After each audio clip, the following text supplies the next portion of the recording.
Brooklyn Independent Television. Hey, it's a big But will Brooklyn really go for it? Why don't we just agree to disagree? Yeah, that's really gonna fly in Well, that's a Brooklyn. good question. No. Listen. That's exactly the point I wanted to make. Here in New York City, we've just had one of those before and after moments where a single event has been so important or destructive that New Yorkers will measure time and experiences in relation to it. Hurricane Sandy completely upended lives and reduced some neighborhoods to literal ruins, but breezed through others. But even before the storm, Brooklyn was a borough of stark contrast. And now, we've got the numbers to prove it. This is Intersect, and today we're examining Brooklyn trends. I'm joined by Gretchen Maneval, the director of the Center for the Study of Brooklyn, and Marilyn Gelber, the president of the Brooklyn Community Foundation. Thank you both for being here this morning. We're thrilled to join you. So we've talked about, briefly alluded to what's happened recently in Brooklyn, but the numbers and the information that you guys have been aggregating predate Hurricane Sandy, but we are going to take a sort of a special eye towards those coastal communities in particular that have been impacted so much. But before we get there, let's unpack this for a moment. What prompted this, just what it is, groundbreaking study of the borough that we call home? Well, let me start with that. You know, we have been thinking about creating a foundation for Brooklyn for some time. And as we looked at a community foundation model, we looked across the country to see what made great foundations. And data makes great foundations. The ability to do research, to understand your own community, to understand trends in your community. And that inspired us to create for Brooklyn a Center for the Study of Brooklyn, because as you go through trying to find data, you know, small area data on neighborhoods, on communities, really hard to do, because Brooklyn data tends to get aggregated with citywide stuff. So somebody will say, oh, youth, you know, juvenile crime is down in New York City. Yeah, but let's peel that back and let's take a look neighborhood by neighborhood. So that's what inspired us to create for the very first time a Center for the Study of Brooklyn, and then commission something that we call the Brooklyn Trends Report. The Brooklyn Trends Report, leading right to you, Gretchen. Yes. How do you even begin to sort of, as Marilyn alluded to, peel back those layers on Brooklyn's specific numbers that we people who try to communicate and share information love? Like, you're the touchstone, the clearinghouse that we turn to. And it's like, how did we do this before these numbers? But how did you do it? Well, we were very fortunate that we were able to bring together, when we were thinking about Brooklyn trends, what are the stories that need to be told? And so we went to the people who live and work in Brooklyn's communities, as well as those academic experts who practice here in Brooklyn. And we asked them, what do they think is most important to tell? And so once we had that storyline for issues like civic engagement, housing, the economy, and the environment, we took their lead and we complemented and supplemented those stories with the data, right? So we could take a look and see, well, let's say, for instance, someone is saying, well, housing is a big issue in Brooklyn. Well, in what neighborhoods do we see the most dire statistics? As Marilyn mentioned, one thing that's very unique about our work and that I think makes the data most compelling is that we're able to provide the data at the neighborhood level. And we know that there are disparities in Brooklyn. And when community-based organizations are going to look for grant dollars to support their work, when they're looking to target the populations of greatest need with their programming and services, they need to know the populations who are being most impacted. And they need to have those data at the neighborhood level, sometimes even at the census tract level. And the data are out there somewhere, right? But it's the time and expense and the human resources to, as you were saying, distill them into the very compelling points that are relevant to the people on the ground. Yeah, I mean, you can't tell the story of Brooklyn without understanding something about the trends and the data. You know, the notion, the tale of two Brooklyns has become now a commonly used phrase. Forbes just did an article about it, New York Magazine.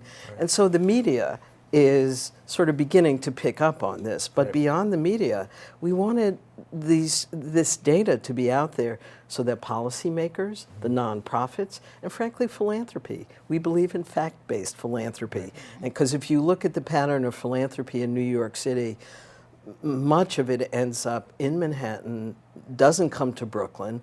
And what we're all about is trying to build strength locally, to build, strong, cohesive communities so that when something happens, like this superstorm that hit us, that there's a network of strong nonprofits who can respond. And if there isn't, be able to identify what are the issues here that need to be wrestled with not only now during an emergency, but longer term. And data like this from the center is extraordinarily valuable. This is really helping people to get down to the community needs level, and we'll see where we are before the storm, and that'll help us to get to where we'd like to be after and really going where the need is. So to that end, let's get into some of the numbers. I know, Gretchen, you've done a great job of sharing with us and highlighting some information in particular from some of the harder hit areas, such as Coney Island I have here, Sheepshead Bay, Canarsie, and those are three that we're talking about right now.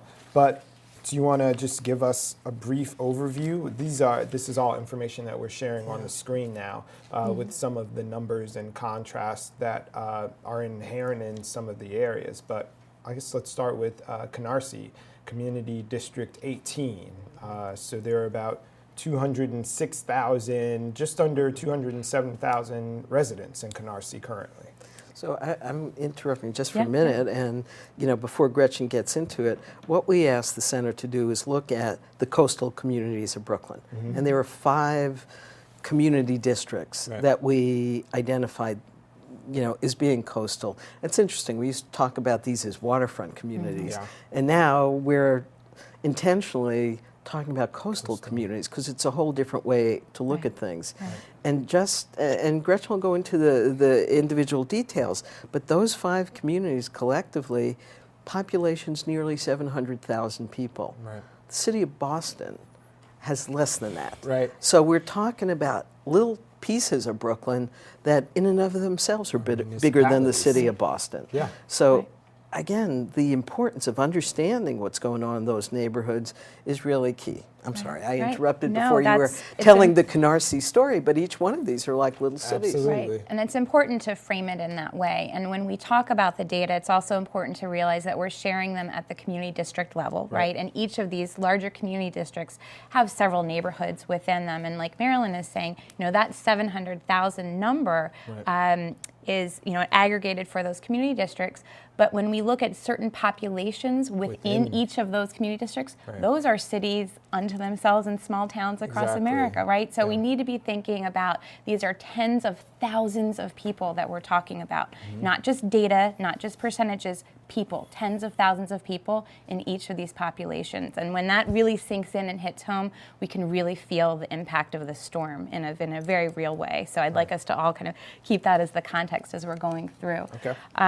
The 5 community districts that we took a look at, and then the 5 neighborhoods that we're going to talk about. So Community District 18, in particular Canarsie, right? Community District 15, so Sheepshead Bay. Community District 13 is Coney Island. Community District 6 is Red Hook.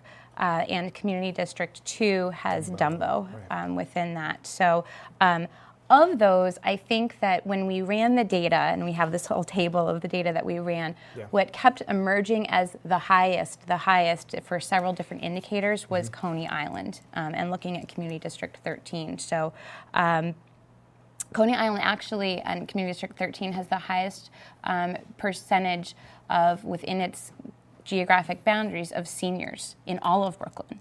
And so 1/4 of its population, or 30,000 people, are seniors there. And it's very funny. We think of Coney Island as Brooklyn's playground by the sea, But for so many, Coney Island is a place where they're spending their golden years. Our borough president is fond of saying Brooklyn's the perfect place to retire. There's ready transportation, cultural institutions.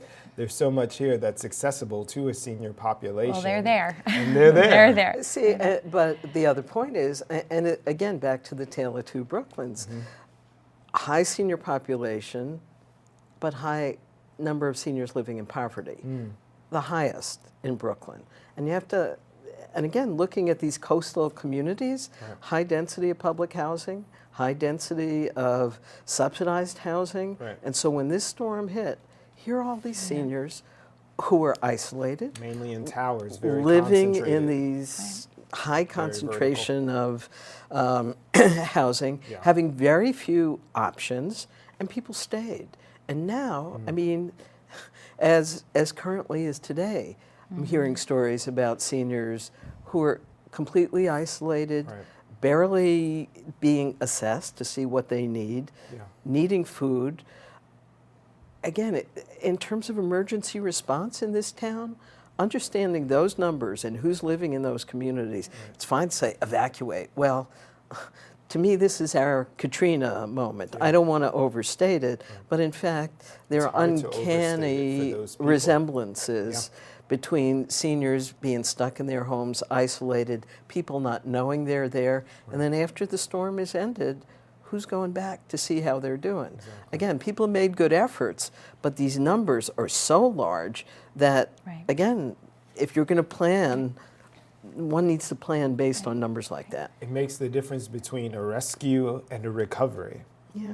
Just knowing that these seniors are there, it makes all the difference for you to be able to stand up and say, this is a large population, they're in those buildings, they're in those towers, they can't get down those stairs, they might be wary of leaving their home, they don't know where to evacuate to, they need medicine, they need food. If we don't rescue them, we're going to have to recover bodies later. It's as simple as that. And one key piece of this too is communication, right? And so how do we proactively communicate what the plans are in events of catastrophe, and to know that nearly 50% of Community District 13, in which Coney Island is, nearly 50% of residents do not speak English very well at all. Right? And so when we're talking about that and thinking about how do we let people know what an evacuation plan is, after the fact, how can we get in touch with people to let them know about community-based resources and recovery funds, recovery efforts for them? Language is a huge part. It's a huge piece of the puzzle for all of Brooklyn, right? But in particular, in these moments, we have to be thinking about which of the populations are being most impacted and which we're trying to get help to. So not only crafting a message, but sharing it in a way that people can actually understand for their language needs. No, communications emerged as a really serious problem in Coney Island, where all the services were out, the phone services were out, who had walkie-talkies, a handful of people. So again, it's a combination of understanding who lives in a community, what their profile is, and then being able to understand what you're going to need to do if an emergency like this happens. This was a total wake-up call for a lot of people, but these issues have been brewing. And again, the data from the center, combined with really thoughtful discussion about our future. It's not just about real estate, and it's not just about an amusement area, which is great, don't get me wrong, but these are people that live in Coney Island and love being there and love being part of Brooklyn. Well, what does the future hold for them? Those are some of the questions that I think now are going to be posed. And let's talk about housing for a moment, right? Because that obviously was a big part of all of this. And when we think about home ownership in the borough, it might surprise some people to hear that Canarsie actually has the highest home ownership rate of all the other community districts in Brooklyn, and that's about 60%, right? So when we're thinking about homeowners and getting assistance to homeowners and in these coastal areas, it's good to know. There are many homeowners in the other tens of thousands in the other areas as well, but it's interesting to think about that because I think it also might buck the conventional wisdom of folks. I mean, Canarsie has one of the highest home foreclosure rates in Brooklyn. and it also doesn't have very strong community development organizations that are working Often with think of it as a bedroom families. community. Yeah, so again, this back to the same question of a community's resiliency and how, you prepare yourself. Disaster preparedness doesn't only mean, get a go bag and whatever. Cans It in the means kitchen. how is a community prepared Right. to deal with a crisis in like a this? strategic way, right? In a strategic way that is inclusive of all of the people living and working in that Right. community. And I actually have a perfect anecdote for Canarsie. My husband is a school social worker in a new high school down in Canarsie, and he shared with me this morning when we were talking about this that today he's going to be working with one of his students whose family, their home is flooded, but they were still in their home. But because of the flooding of the basement, their boiler went out. Yeah. They lost all of their winter clothes, which were packed up in boxes in their course. basement, right? They've been trying to get in touch with FEMA and can't. And there seems to maybe be a dearth of the community-based organizations that they might go to. So they're coming to, this student is coming to the school, to for the school social resources. worker. Yeah. And I think in a lot of these communities, if there aren't the strong community-based organizations on the ground, the That's the schools one are going to be place. the center of, this is the only engagement that Right. the family might have is the student in school. Yeah. And so I don't know, are there conversations with the DOE? I know there's been grievance counseling and all that, but are there conversations about how to help direct those inquiries through the school schools system? as a conduit. And as a conduit, exactly. So I thought it was really interesting and absolutely apropos of the conversation. So this begs the question, I know it's stepping back from the numbers for a moment, but like you said, disaster preparedness is more than a go bag and cans in the cupboard. It can mean a sort of scope of a neighborhood can change overnight, because if people were already on that bubble and this is happening now, whether it's a business or a homeowner, we could see vacancy on these main drags and strips where so many of us depend on for groceries and just living in a neighborhood, the sort of vital things that make up any neighborhood. And even homes, vacancies, people just may not come back. Well, this is one of those moments that it's a crisis, but it also can bring out the best in people, which is why we came together very quickly to create a recovery fund, because some of this is going to happen with resources. Right. And give tremendous credit to Borough Hall, the Brooklyn Chamber. Within days, we were able to create a fund at the foundation to begin to bring serious attention to what neighborhoods are going to need if they are going to recover. Because, I've been in this city all my life, and, after some emergencies, the blackout, whatever, neighborhoods, you're right, neighborhoods weren't the same. Things changed.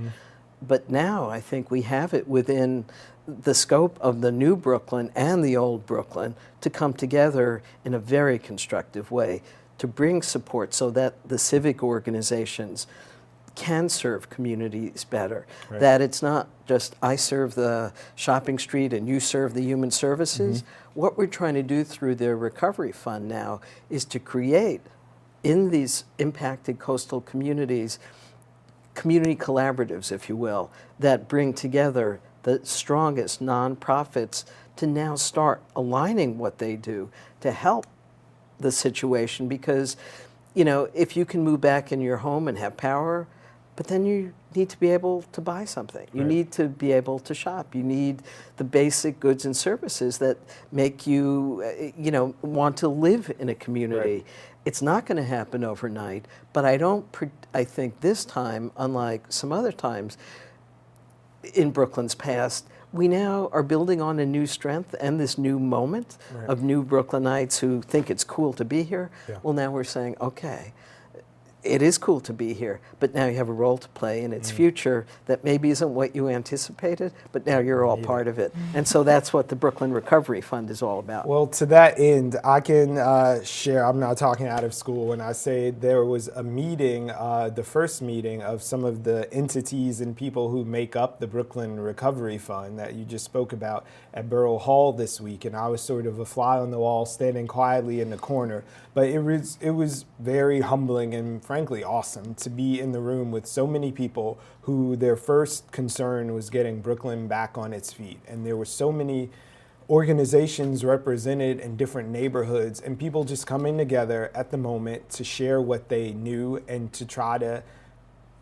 really think on a human scale and take a broader view of what we need at this moment, moving forward, moving further down the line and way into the future. And just getting all of those people in the room from sort of every corner of Brooklyn, putting people ahead of the funds even to say where the need is and how we're going to get down to the human level of helping was awe-inspiring. And people came with one day's notice. I mean, and these are people who have been working in their neighborhoods on the recovery effort.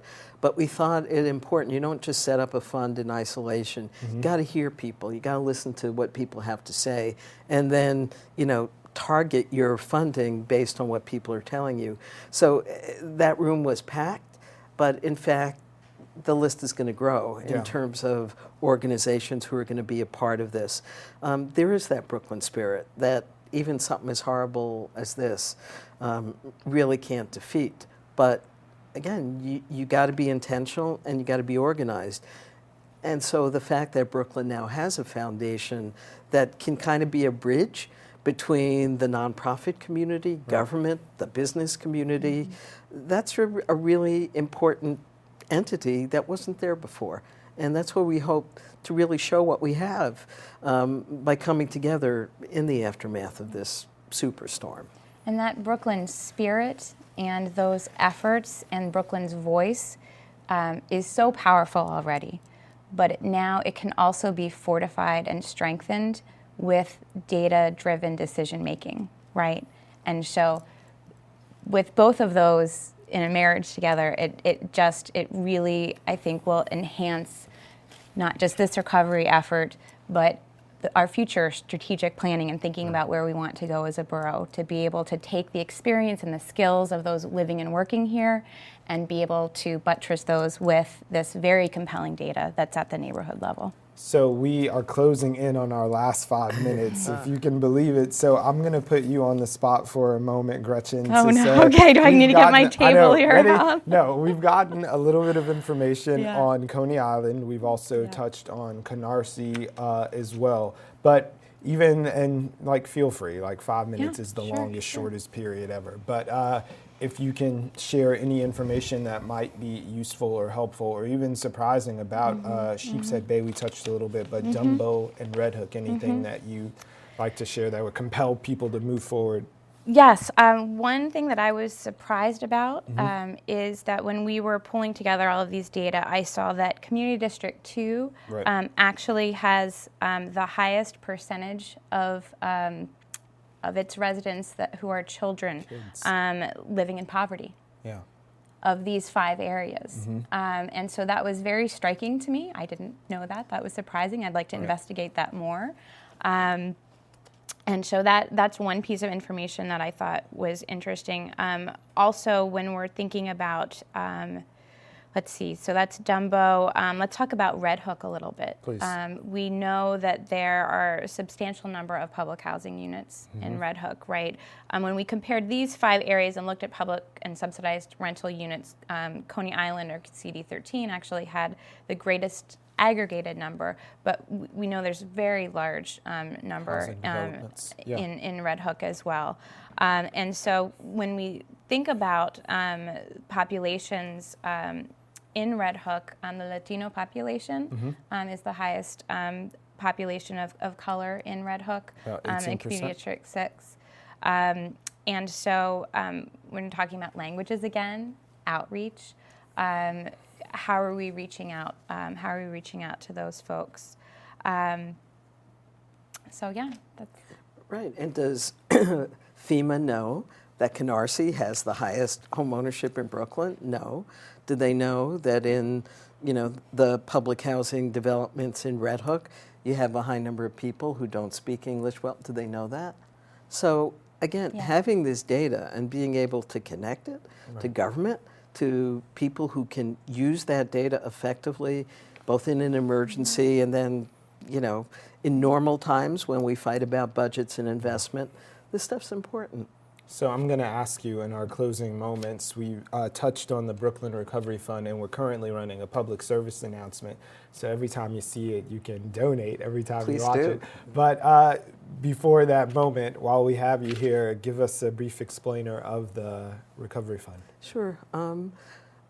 As I said earlier, we went both to Borough Hall and the Chamber, and really sprang into action to say we need to come together, again, business, philanthropy, government, come together and create a fund. The Brooklyn Recovery Fund was born first with a $100,000 grant from the foundation to get it started. Very quickly, the Brooklyn Nets stepped up with $100,000. Barclays Center, again, they heard us, $100,000. Forest City Ratner contributed $100,000. So now we knew we really began to gather resources, and then we went beyond that. Other corporations and individuals have now given over, I think the last count was over 600 individuals have given to the fund online or by check. We're over $900,000 now, headed towards $1 million. But we're determined to get monies out of the door quickly. And no later than the end of the month will we have basically dispersed a good proportion of that money, both for relief efforts on an emergency basis, but also beyond that, these things that have to happen to form community collaboratives so that the community can be organized in how it responds midterm and longer term. So we hope actually to get the request for proposal out on the street today or Monday the latest. But 100% will go back into Brooklyn for the charitable purpose to work in these coastal communities. All right, so it's good following good. So we're going to wrap up now. And again, I urge you to visit brooklynrecoveryfund.org and make that tax-deductible, 100% applicable donation to help coastal Brooklyn. It's really about neighbors helping neighbors now. And in the spirit of that, I'd like to thank some neighbors who joined us today. Gretchen Maneval from the Center for the Study of Brooklyn, and Marilyn Gelber of the Brooklyn Community Foundation. We'll see you next time. Bye now.